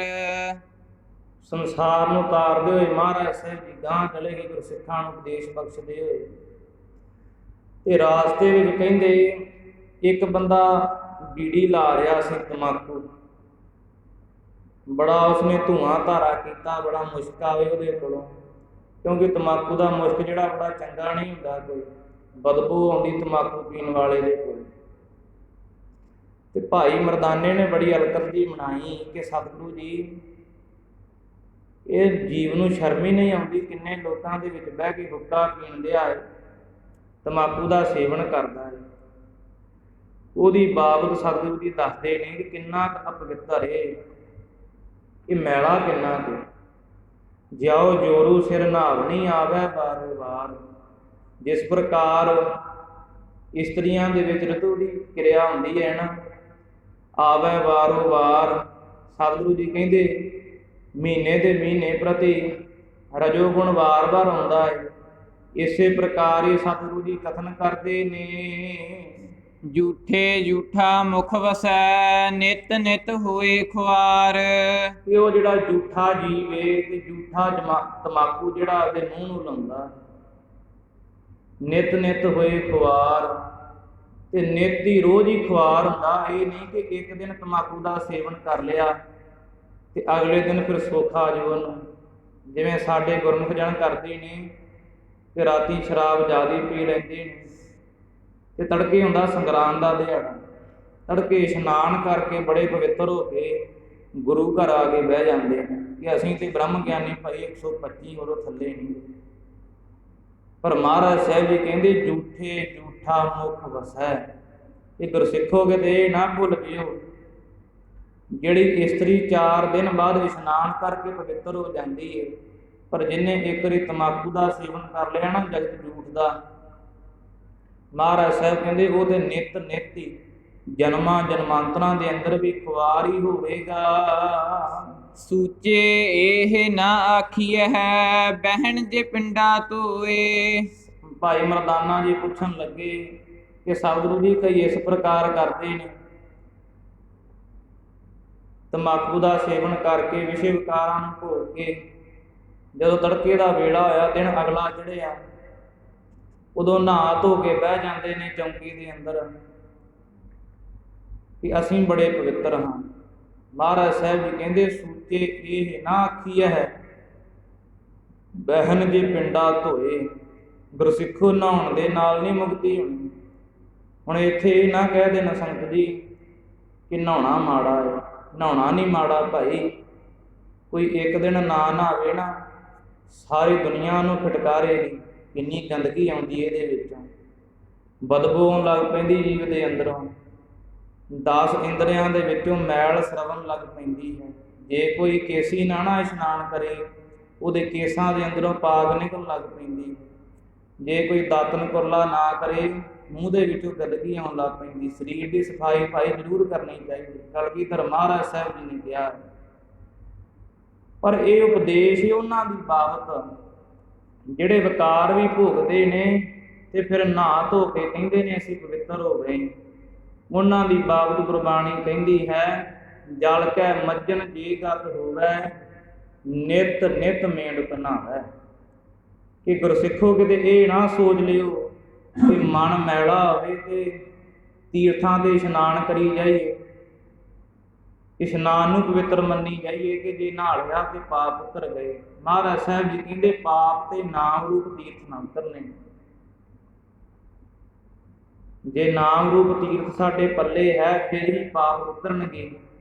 ਇਹ ਨਹੀਂ ਕਹਿ ਸਕਦੇ ਕਿ ਰਾਤੀ ਸ਼ਰਾਬਾਂ ਕਬਾਬਾਂ ਪੀਂਦੇ ਰਹੇ, ਤੜਕੇ ਗੁਰੂ ਘਰੇ ਆ ਗਏ ਇਸ਼ਨਾਨ ਕਰਕੇ ਕਹਿੰਦੇ ਬੜੇ ਜ਼ਿਆਦਾ ਪਵਿੱਤਰ। ਮਹਾਰਾਜ ਸਾਹਿਬ ਕਹਿੰਦੇ ਉਹ ਸਰੀਰ ਧੋਣ ਵਾਲਿਆਂ ਨੂੰ ਪਵਿੱਤਰ ਨਹੀਂ ਆਖਿਆ ਜਾ ਸਕਦਾ। ਸੂਚੇ ਸੇਈ ਨਾਨਕਾ ਜਿਨ ਮਨ ਵਸਿਆ ਸੋਏ। ਭਾਈ ਮਰਦਾਨਾ ਜੀ ਕਹਿੰਦੇ ਸਤਿਗੁਰੂ ਜੀ ਸਾਨੂੰ ਤੇ ਫਿਰ ਨਹੀਂ ਪਤਾ, ਤੁਸੀਂ ਦੱਸ ਦਿਓ ਸੁੱਚੇ ਕੌਣ ਆ। ਸਤਿਗੁਰੂ ਜੀ ਕਹਿੰਦੇ ਸੂਚੇ ਸੇਈ ਨਾਨਕਾ ਜਿਨ ਮਨ ਵਸਿਆ ਸੋਏ। ਸੁੱਚੇ ਉਹ ਮੰਨੇ ਜਾਂਦੇ ਨੇ ਜਿਨ੍ਹਾਂ ਦੇ ਅੰਦਰ ਵਾਹਿਗੁਰੂ ਪਰਮਾਤਮਾ ਗੁਰੂ ਗ੍ਰੰਥ ਸਾਹਿਬ ਜੀ ਦੀ ਜੋਤ ਵਸਦੀ। ਜਿਹੜੇ ਮੰਨਦੇ ਨੇ ਗੁਰੂ ਮਾਨਿਓ ਗ੍ਰੰਥ, ਕਿ ਜਦੋਂ ਵੀ ਗੁਰੂ ਗ੍ਰੰਥ ਸਾਹਿਬ ਜੀ ਦੇ ਦਰਸ਼ਨ ਕਰ ਲਏ, ਮੰਨਦੇ ਨੇ ਅਸੀਂ ਰੱਬ ਦੇ ਦਰਸ਼ਨ ਕਰ ਲਏ। ਕਿਉਂਕਿ ਸੰਗਤ ਜੀ ਕਿਸੇ ਕਰਮਾਂ ਵਾਲੇ ਨੂੰ ਰੱਬ ਦੇ ਦਰਸ਼ਨ ਹੁੰਦੇ ਨੇ, ਖੁਦ ਖੁਦਾ ਦੇ। ਬੜੀ ਦੁਨੀਆ ਭੜਕਦੀ ਏ, ਬੜੇ ਧੱਕੇ ਖਾਂਦੀ, ਕਈਆਂ ਨੂੰ ਦੇਖ ਵੀ ਨਹੀਂ ਪਤਾ ਰੱਬ ਕੌਣ ਹੈ। ਪਰ ਮਹਾਰਾਜ ਸਾਹਿਬ ਜੀ ਕਹਿੰਦੇ ਜਿਨ੍ਹਾਂ ਦੇ ਅੰਦਰ ਸੱਚਾ ਵਸ ਗਿਆ ਨਾ, ਇੱਕ ਵਾਰੀ ਪਤਾ ਲੱਗ ਗਿਆ ਕਿ ਗੁਰੂ ਗ੍ਰੰਥ ਸਾਹਿਬ ਜੀ ਤੋਂ ਬਗੈਰ ਕਿਸੇ ਨੇ ਬਾਂਹ ਨਹੀਂ ਫੜਨੀ ਦੁਨੀਆ 'ਤੇ। ਸਾਖ ਸੰਬੰਧੀ ਵੀ ਛੱਡ ਜਾਣਗੇ ਜਦੋਂ ਅੰਤਲਾ ਵੇਲਾ ਆਇਆ। ਧੀਆਂ ਪੁੱਤਾਂ ਨਾਲ ਵੀ ਕੋਈ ਸਾਥ ਨਹੀਂ ਦੇਣਾ, ਆਪਦੇ ਹੱਥੀਂ ਸਾੜਨਗੇ। ਜਿਹਨੂੰ ਮਹਾਰਾਜ ਸਾਹਿਬ ਜੀ ਕਹਿੰਦੇ ਇਹ ਪਤਾ ਲੱਗ ਗਿਆ ਸਾਰੀ ਪ੍ਰਕਿਰਿਆ ਦਾ ਕਿ ਗੁਰੂ ਗ੍ਰੰਥ ਸਾਹਿਬ ਜੀ ਤੋਂ ਬਗੈਰ ਕੋਈ ਨਹੀਂ। ਮਹਾਰਾਜ ਸਾਹਿਬ ਕਹਿੰਦੇ ਸਭ ਤੋਂ ਸੁੱਚਾ ਹੀ ਉਹ ਮੰਨਿਆ ਜਾਂਦਾ ਜਿਹਦਾ ਅੰਦਰੋਂ ਮਨ ਸੁੱਚਾ ਹੋ ਗਿਆ, ਜਿਹਨੂੰ ਪਤਾ ਲੱਗ ਗਿਆ ਕਿ ਜੇ ਕਾਮ ਕ੍ਰੋਧ ਵਿਸ਼ੇ ਵਿਕਾਰ ਕਮਾਏ ਤੇ ਬੜਾ ਘਾਟਾ ਪਵੇਗਾ, ਜੇ ਸ਼ੁਭ ਗੁਣ ਕਮਾਏ ਤੇ ਲਾਭ ਵੀ ਉਨਾ ਪ੍ਰਾਪਤ ਹੋਵੇਗਾ। ਪੌੜੀ ਤੁਰੇ ਪਲਾਣੇ ਪੌਣ ਵੇਗ ਹਰ ਰੰਗੀ ਹਰਮ ਸਵਾਰਿਆ। ਮਹਾਰਾਜ ਸਾਹਿਬ ਫਰਮਾਨ ਕਰਦੇ ਨੇ ਜਿਨ੍ਹਾਂ ਦੇ ਘਰੇ ਬੜੇ ਸੋਹਣੇ ਘੋੜੇ ਰੱਖੇ ਨੇ, ਉੱਤੇ ਬੜੀਆਂ ਸੋਹਣੀਆਂ ਮਹਿੰਗੀਆਂ ਚਮੜੇ ਦੀਆਂ ਰਬੜ ਦੀਆਂ ਬੜੀਆਂ ਜ਼ਿਆਦੀਆਂ ਬੇਸ਼ਕੀਮਤੀਆਂ ਕਾਠੀਆਂ ਪਾਈਆਂ, ਪੌਣ ਵੇਗ ਹਵਾ ਤੋਂ ਵੀ ਕਹਿੰਦੇ ਜਿਹੜੇ ਜ਼ਿਆਦਾ ਤੇਜ਼ ਚੱਲਦੇ ਨੇ, ਇੰਨੇ ਜ਼ਿਆਦਾ ਸੁੰਦਰ ਤੇਜ਼ ਬਿਰਤੀ ਵਾਲੇ ਘੋੜੇ ਰੱਖੇ ਨੇ ਜਿਨ੍ਹਾਂ ਦੀ ਚਾਲ ਮੰਨੀ ਰਾਵੀਆ ਚਾਲ ਦੇ ਜਿਹੜੇ ਘੋੜੇ ਹੁੰਦੇ ਨਾ ਸੰਗਤ ਜੀ, ਸਭ ਤੋਂ ਤੇਜ਼ ਮੰਨੇ ਨੇ, ਸਭ ਤੋਂ ਵਧੀਆ ਕਿਸਮ ਮੰਨੀ ਉਹਨਾਂ ਦੀ। ਹਰ ਰੰਗੀ ਹਰਮ ਸਵਾਰਿਆ। ਤੇ ਕਹਿੰਦੇ ਜਦੋਂ ਫਿਰ ਕੋਠੀ ਬਣਾਉਂਦੇ ਨੇ ਮਹਿਲ ਮਾੜੀਆਂ, ਉਦੋਂ ਕਹਿੰਦੇ ਹਰੇਕ ਪ੍ਰਕਾਰ ਦਾ ਉਹਦੇ ਵਿੱਚ ਰੰਗ ਭਰਦੇ ਨੇ। ਜਦੋਂ ਕੋਈ ਕੋਠੀ ਬਣਾਉਂਦਾ ਨਾ ਮਹਿਲ ਮਾੜੀ, ਕਹਿੰਦਾ ਉੱਤੇ ਟੈਂਕੀ ਤੇ ਕੋਈ ਵੱਖਰਾ ਰੰਗ ਕਰੀ, ਜਦੋਂ ਥੱਲੇ ਆਇਆ ਉਦੋਂ ਥੱਲੇ ਹੋਰ, ਅੰਦਰ ਰੰਗ ਹੋਰ, ਡਰਾਇੰਗ ਰੂਮ ਦੇ ਅੰਦਰ ਹੋਰ ਤੇ ਕਿਚਨ ਦੇ ਵਿੱਚ ਹੋਰ, ਵੱਖਰੇ ਵੱਖਰੇ ਮਹਾਰਾਜ ਸਾਹਿਬ ਜੀ ਕਹਿੰਦੇ ਰੰਗ ਉਦੋਂ ਸਵਾਰਦਾ। ਜਿਹਦੇ ਕੋਲ ਹਾਥੀ ਪਾਖਰ ਨੇ, ਇੰਨੇ ਤੇਜ਼ ਘੋੜੇ ਨੇ ਜਿਹੜੇ ਕਹਿੰਦੇ ਹਵਾ ਨੂੰ ਵੀ ਤੇਜ਼ ਪਿੱਛੇ ਛੱਡੀ ਜਾਂਦੇ ਨੇ, ਤੇ ਇੰਨੇ ਸੋਹਣੇ ਰੰਗਾਂ ਰੰਗਾਂ ਦੇ ਮਹਿਲ ਮਾੜੀਆਂ ਨੇ। ਕੋਠੇ ਮੰਡਪ ਮਾੜੀਆਂ, ਲਾਏ ਬੈਠੇ ਕਰ ਪਸਾਰਿਆ। ਕੱਚੇ ਕੋਠੇ ਨੇ ਕਈਆਂ ਦੇ ਕੋਲ ਮੰਡਪ ਨੇ, ਮਹਿਲ ਨੇ, ਮਾੜੀਆਂ ਕਹਿੰਦੇ ਨੇ ਵੱਡੀਆਂ ਉੱਚੀਆਂ ਹਵੇਲੀਆਂ। ਲਾਏ ਬੈਠੇ ਕਰ ਪਸਾਰਿਆ। ਸਤਿਗੁਰੂ ਨੇ ਸੰਗਤ ਜੀ ਸੁੱਖ ਤੇ ਬੜੇ ਦੇਤੇ। ਕੋਈ ਅੱਜ ਕੱਲ੍ਹ ਇਹ ਨਹੀਂ ਕਹਿ ਸਕਦਾ ਮੈਂ ਦੁਖੀ ਹਾਂ, ਕੋਈ ਵਿਰਲਾ ਹੀ ਹੋਵੇਗਾ ਕਰਮਾਂ ਦੀ ਮਾਰ ਦੇ ਨਾਲ। ਜਦੋਂ ਦਾ ਗੁਰੂ ਨਾਨਕ ਦੇਵ ਜੀ ਨੇ ਧਰਤੀ ਤੇ ਪ੍ਰਕਾਸ਼ ਧਾਰਿਆ ਨਾ ਭਾਈ, ਉਦੋਂ ਬਾਅਦ ਹੌਲੀ ਹੌਲੀ ਸਾਰੇ ਸੁਖੀ ਹੁੰਦੇ ਆਏ। ਇਸ ਨਗਰ ਦੇ ਵਿੱਚ ਕਬੀਰਪੁਰ ਪਿੰਡ ਦੇ ਵਿੱਚ ਵੇਖ ਲਓ, ਪਹਿਲਾਂ ਕਬਰਾਂ ਹੀ ਸਨ, ਜਿਹਦਾ ਨਾਂ ਹੀ ਕਬੀਰਪੁਰ ਪੈ ਗਿਆ। ਸਤਿਗੁਰਾਂ ਨੇ ਕਿਰਪਾ ਮਿਹਰਾਮ ਕੀਤੀ, ਇੰਨੀਆਂ ਸੋਹਣੀਆਂ ਹਵੇਲੀਆਂ, ਮਹਿਲ ਮਾੜੀਆਂ ਛੱਤ ਦੀਆਂ ਭਾਈ ਜੀਵਾਂ ਨੇ।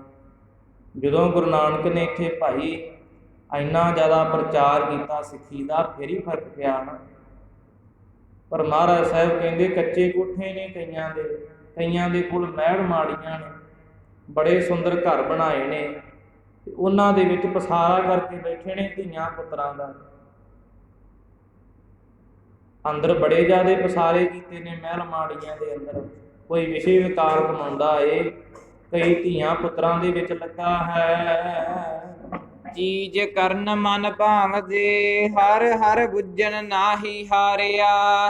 ਸਤਿਗੁਰੂ ਜੀ ਕਹਿੰਦੇ ਨੇ ਕਿ ਜਿਹੜੀ ਚੀਜ਼ ਨੂੰ ਮਨ ਕਰਦਾ ਨਾ, ਜਿਵੇਂ ਬੱਚੇ ਹੀ ਆਰਡਰ ਕਰ ਦਿੰਦੇ ਨੇ ਕਿ ਹੁਣ ਬਰਗਰ ਪੀਜ਼ਾ ਖਾਣ ਨੂੰ ਜੀ ਕਰਦਾ, ਮਹਾਰਾਜ ਸਾਹਿਬ ਕਹਿੰਦੇ ਮਨ ਭਾਉਂਦੇ ਪਦਾਰਥ ਹੁੰਦੇ ਨੇ ਉਦੋਂ, ਜਿਨ੍ਹਾਂ ਦੇ ਕੋਲ ਮਹਿਲ ਮਾੜੀਆਂ ਨੇ, ਬੜੇ ਚੰਗੇ ਹਾਥੀ ਪਾਖਰ ਰੱਖੇ ਨੇ, ਜਿਨ੍ਹਾਂ ਨੇ ਬੜੇ ਤੇਜ਼ ਘੋੜੇ ਨੇ, ਚੰਗੀ ਚਾਲ ਵਾਲੇ, ਮਾਇਆ ਧਨ ਦੀ ਕੋਈ ਕਮੀ ਨਹੀਂ। ਸਤਿਗੁਰੂ ਜੀ ਕਹਿੰਦੇ ਜਿਹੜੀ ਚੀਜ਼ ਨੂੰ ਆਰਡਰ ਕਰਦੇ ਨੇ, ਜਿਹੜੀ ਚੀਜ਼ ਮੰਗਦੇ ਨੇ ਮਨ ਭਾਉਂਦੀ, ਕੋਈ ਵੀ ਪਦਾਰਥ ਹੋਵੇ, ਉਹ ਸਾਹਮਣੇ ਆ ਜਾਂਦਾ ਉਦੋਂ। ਕਿਉਂਕਿ ਜਿਹਦੇ ਕੋਲ ਮਾਇਆ ਹੈ, ਕੌਣ ਵੱਡਾ? ਮਾਇਆ ਵਡਿਆਈ। ਵੱਡਾ ਤੇ ਭਾਈ ਕੋਈ ਨਹੀਂ ਇੱਥੇ, ਜਿਹਦੇ ਕੋਲ ਮਾਇਆ ਉਹਦੀ ਵਡਿਆਈ ਹੈ। ਇੱਥੇ ਕੋਈ ਮਨੁੱਖ ਤਾਂ ਨਹੀਂ ਵੱਡਾ ਹੋ ਸਕਦਾ, ਜਿਹਦੇ ਕੋਲ ਮਾਇਆ ਨਾ ਹੋਵੇ ਉਹ ਵੱਡਾ ਕਿਵੇਂ ਹੋ ਜਾਊਗਾ? ਸੋ ਵੱਡਾ ਜਿਨ ਰਾਮ ਲਿਵ ਲਾਈ, ਤੇ ਸਭ ਤੋਂ ਵੱਡਾ ਮੰਨਿਆ ਜਿਹਨੇ ਰਾਮ ਦੇ ਨਾਲ ਲਿਵ ਲਾਈ। ਤੇ ਸਤਿਗੁਰੂ ਜੀ ਕਹਿੰਦੇ ਇੰਨੇ ਮਹਿਲ ਮਾੜੀਆਂ ਵੀ ਆ ਗਏ, ਇੰਨੇ ਸੁੱਖ ਹੋ ਗਏ, ਘਰੇ ਦੁੱਧ ਦੀ ਕਮੀ ਨਹੀਂ, ਪੁੱਤ ਦੀ ਕਮੀ ਨਹੀਂ, ਹਰ ਬੁੱਝਣ ਨਾਹੀ ਹਾਰਿਆ। ਪਰ ਹਰੀ ਵਾਹਿਗੁਰੂ ਨੂੰ ਨਹੀਂ ਬੁੱਝਿਆ, ਜਾਣਿਆ ਨਹੀਂ ਕਿ ਦਿੱਤਾ ਕਿਹਨੇ ਸਾਰਾ ਕੁਝ। ਇਹ ਜਿਹੜਾ ਇੰਨਾ ਪਸਾਰਾ, ਇੰਨਾ ਸੁੱਖ ਮਾਣਿਆ, ਗੱਡੀਆਂ ਦੇ ਵਿੱਚ ਜਲੰਧਰ ਘੁੰਮਾਏ। ਜਲੰਧਰ ਪਹਿਲਾਂ ਸੰਗਤ ਜੀ ਕੌਣ ਜਾਂਦਾ ਸੀ? ਜਦੋਂ ਜਾਣਾ ਹੀ ਸਾਰਿਆਂ ਤੁਰ ਕੇ ਸ਼ਹਿਰ ਤੱਕ ਮਹਾਂ ਪਹੁੰਚਦੇ ਸੀ, ਫਿਰ ਸਾਈਕਲ ਆ ਗਏ, ਹੌਲੀ ਹੌਲੀ ਇੰਨੀਆਂ ਸੁੱਖ ਵੱਧ ਦੀ ਗੱਡੀਆਂ ਆ ਗਈਆਂ। ਅੱਧੇ ਘੰਟੇ ਦੇ ਵਿੱਚ ਜੀਵ ਜਿੱਥੇ ਮਰਜ਼ੀ ਜਲੰਧਰ ਤਾਈਂ ਪਹੁੰਚ ਜਾਂਦਾ। ਪਰ ਹਰ ਬੁੱਝਣ ਨਾਹੀ ਹਾਰਿਆ। ਪਰ ਇਹ ਨਹੀਂ ਜਾਣਿਆ ਕਿ ਇਹ ਪਦਾਰਥ ਦਿੱਤੇ ਕਿਹਨੇ, ਇਹ ਕਿਰਪਾ ਕਿਹਦੀ ਹੋਈ, ਸਾਡੇ ਕੋਲ ਏਡੀ ਛੇਤੀ ਕਿਵੇਂ ਆ ਗਏ। ਪੁਰਾਣੇ ਬਜ਼ੁਰਗ ਤੇ ਸ਼ਰਾਬਾਂ ਕਬਾਬਾਂ ਪੀਂਦੇ ਰਹੇ, ਸਾਡੇ ਇੰਨੇ ਕਰਮ ਕਿਵੇਂ ਜਾ ਕੇ। ਇਹ ਨਹੀਂ ਮਹਾਰਾਜ ਸਾਹਿਬ ਜੀ ਕਹਿੰਦੇ ਜਾਣਿਆ ਕਿਸੇ ਨੇ। ਜਿਹੜਾ ਜਨਮ ਸੀ ਆਪਦਾ ਰਤਨ ਵਰਗਾ, ਉਹ ਜੂਏ ਦੇ ਵਿੱਚ ਹਾਰ ਗਏ।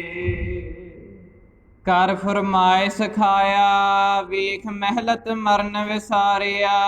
ਸਤਿਗੁਰੂ ਜੀ ਕਹਿੰਦੇ ਫਰਮਾਇਸ਼ਾਂ ਕਰ ਕਰਕੇ ਖਾਧਾ ਪਦਾਰਥ, ਕਿ ਆਹ ਚੀਜ਼ ਚਾਹੀਦੀ, ਹੁਣ ਆਹ ਬੜੀ ਵਧੀਆ ਲੱਗਦੀ, ਜ਼ਮਾਨਾ ਇਹਦਾ, ਪੁਰਾਣੀ ਚੀਜ਼ ਨੂੰ ਕੱਢ ਦਿਓ ਤੇ ਨਵੀਂ ਲੈ ਕੇ ਆਓ। ਇਸ ਤਰ੍ਹਾਂ ਕਹਿੰਦੇ ਮਹਾਰਾਜ ਸਾਹਿਬ ਨੇ ਫਰਮਾਇਸ਼ਾਂ ਕਰ ਕਰਕੇ ਚੀਜ਼ਾਂ ਖਾਧੀਆਂ ਜੀਵ ਨੇ। ਜਿਹੜਾ ਵੀ ਕੋਈ ਪਦਾਰਥ ਭੋਗਿਆ ਉਹ ਫਰਮਾਇਸ਼ਾਂ ਕਰਕੇ ਭੋਗਿਆ।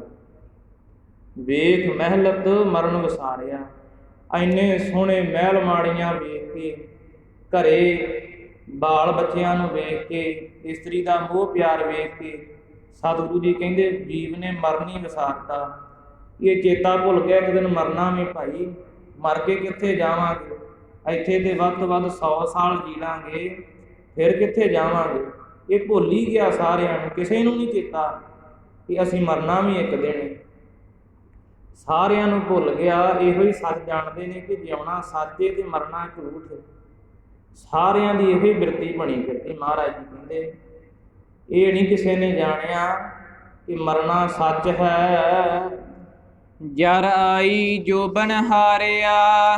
ਫਿਰ ਬੁਢੇਪਾ ਜਿਹੜਾ ਆ ਗਿਆ ਸੰਗਤ ਜੀ, ਜਵਾਨੀ ਸੀ ਨਾ, ਜਵਾਨੀ ਦੇ ਵਿੱਚ ਬੜਾ ਜ਼ੋਰ ਆ ਗਿਆ ਬੰਦੇ 'ਚ ਕਿ ਮੇਰੇ ਕੋਲ ਜਿਹੜਾ ਮਰਜ਼ੀ ਕੰਮ ਕਰਾ ਲਓ, ਮੈਂ ਨਹੀਂ ਡਰਦਾ ਕਿਸੇ ਤੋਂ, ਮੈਂ ਆਪਦੀ ਮਨ ਮਰਜ਼ੀਆਂ ਕਰਾਂਗਾ, ਜੋ ਮੇਰੇ ਮਨ ਦੇ ਵਿੱਚ ਆਵੇਗਾ ਮੈਂ ਉਹ ਕਰਾਂਗਾ, ਮੇਰੇ ਤੇ ਜੋਬਨ ਦਾ ਬਲ, ਜਵਾਨੀ ਦਾ ਬਲ।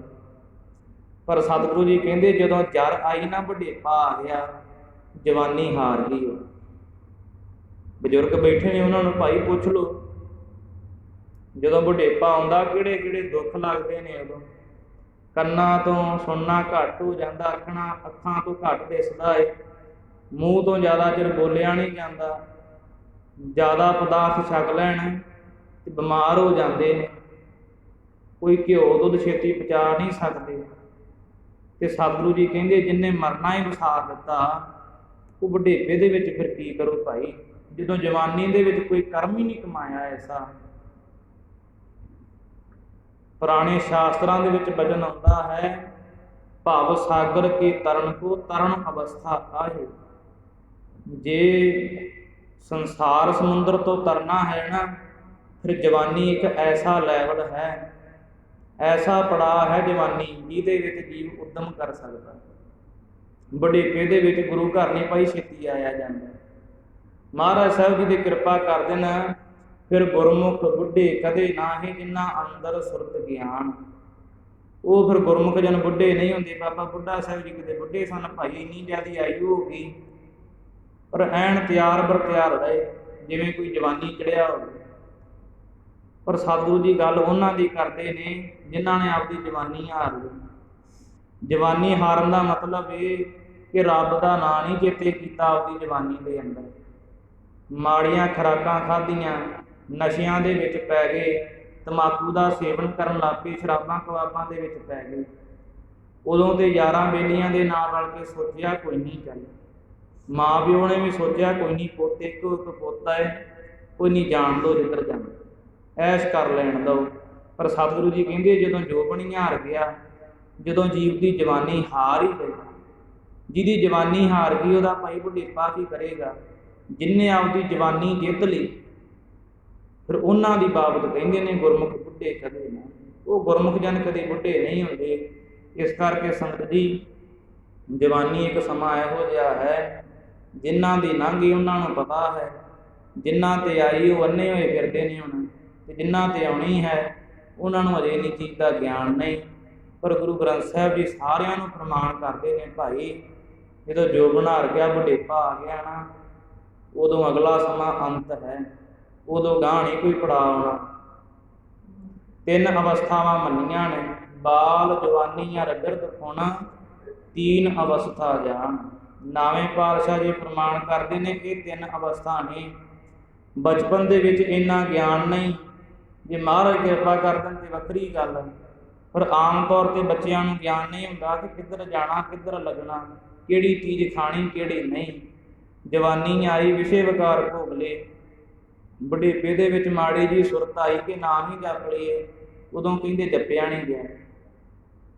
ਇਸ ਕਰਕੇ ਸਾਰਿਆਂ ਦੇ ਚਰਨਾਂ ਵਿੱਚ ਬੇਨਤੀ ਹੈ ਕਿ ਇਹ ਭਾਈ ਜਿਹੜਾ ਦੇਹੀ ਮਿਲੀ, ਮਨੁੱਖਾ ਜੀਵਨ ਮਿਲਿਆ ਹੈ, ਇਹ ਨਾਮ ਜਪਣ ਨੂੰ ਮਿਲਿਆ ਹੈ, ਕੋਈ ਵਿਸ਼ੇ ਵਿਕਾਰ ਕਮਾਉਣ ਵਾਸਤੇ ਨਹੀਂ ਮਿਲਿਆ। ਇਸ ਕਰਕੇ ਸੰਗਤ ਜੀ, ਗੁਰਬਾਣੀ ਦੇ ਅੰਦਰ ਸਾਰੇ ਵਹਿਮਾਂ ਭਰਮਾਂ ਦਾ ਖੰਡਨ ਕੀਤਾ ਹੈ। ਆਪ ਸੰਗਤ ਨੇ 3 ਦਿਨ ਵਿਚਾਰ ਸਰਵਣ ਕੀਤੀ ਹਿੰਦੂ ਮੱਤ ਦੇ ਉੱਤੇ। ਸਤਿਗੁਰਾਂ ਨੇ ਕੋਈ ਹਿੰਦੂ ਮੱਤ ਦੇ ਨਾਲ ਵੈਰ ਨਹੀਂ ਪਾਇਆ, ਕਿਸੇ ਨਾਲ ਕੋਈ ਵੈਰ ਨਹੀਂ ਰੱਖਿਆ ਕਿ ਹਿੰਦੂ ਬੜੇ ਮਾੜੇ ਨੇ। ਉਹਨਾਂ ਨੂੰ ਸਮਝਾਇਆ ਹੈ ਕਿ ਆਪਦੇ ਧਰਮ ਦੇ ਵਿੱਚ ਪੱਕੇ ਰਹੋ, ਕਿਉਂਕਿ ਗੁਰੂ ਗ੍ਰੰਥ ਸਾਹਿਬ ਜੀ ਸਾਂਝਾ ਸਾਹਿਬ ਬਾਪ ਹਮਾਰਾ ਹੈ ਨਾ। ਗੁਰੂ ਗ੍ਰੰਥ ਸਾਹਿਬ ਜੀ ਤੇ ਸਾਰਿਆਂ ਦੇ ਸਾਂਝੇ ਨੇ ਭਾਈ, ਸਮੁੱਚੀ ਕਾਇਨਾਤ ਨੂੰ ਉਪਦੇਸ਼ ਦਿੰਦੇ ਨੇ, ਇਹ ਨਹੀਂ ਕਿ ਇੱਕ ਨੂੰ ਹੀ ਦੇਤਾ। ਮੁਸਲਮਾਨ ਨੂੰ ਕਹਿੰਦੇ ਨੇ ਕਿ ਆਪਦੇ ਧਰਮ ਦੇ ਵਿੱਚ ਪੱਕਾ ਰਹਿ, 5 ਨਮਾਜ਼ਾਂ ਗੁਜ਼ਾਰ, ਅੰਮ੍ਰਿਤ ਵੇਲੇ ਉੱਠ, ਉਹਦੀ ਇਬਾਦਤ ਕਰ ਅੱਲਾ ਦੀ।